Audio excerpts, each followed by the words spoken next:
Hello, everyone. It's Wade Franson back with another sneak peek. This time with a retired software developer who's the author of 2 books, one of which is Set the Captives Free. What did Jesus mean by that? Tom Snow has a unique perspective, having an interesting background and having been in various churches on what is needed to truly live by Jesus's words. Tom, welcome to the studio. Thank you for having me. Well, it's my pleasure, and we've just had a robust conversation. I've really enjoyed getting to know you and your perspectives. So what led you to write your second book, I believe it was, Set the Captives Free?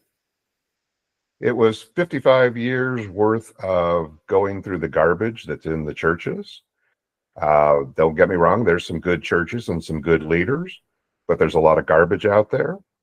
And we have a lot of denominations, a lot of things, a lot of religions.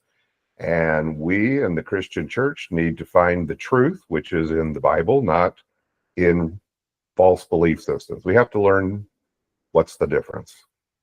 We have to learn to discern, right? So, and if anyone's offended by that, let me just caveat that by saying, the reality is that if you just spend 2 minutes with Google or Siri, you will find out that Christians have been murdering each other for millennia, sending each other to hell, even having competing popes excommunicating each other. So the fact that there's still some dirty bathwater around today, shouldn't surprise anybody.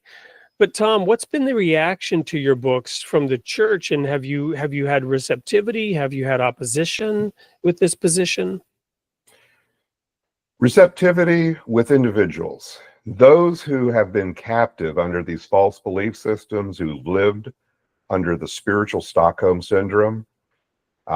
They actually love it. They read it and they go, oh, I can relate to all this garbage I've gone through and all the things that leaders put on me, these churches put on me.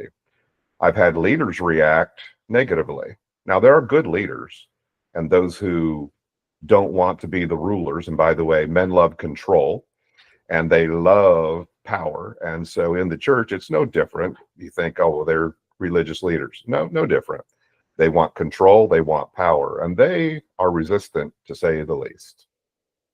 From whence come wars and fighting among you, right? Do they not come from your lusts? And yeah, we're like, except for the grace of God go I, we're no different from any other human. So Tom, it's an important message. We're going to spend, a full hour unpacking it. And again, lest anyone be nervous, we're not throwing any babies out with any bathwater. The purpose here is to polish and cleanse our own hearts of false ideas, false inclinations, to follow God more perfectly. So you're not going to want to miss the episode of Creating an Image of God coming up in a week with Tom Snow. Looking forward to seeing you there.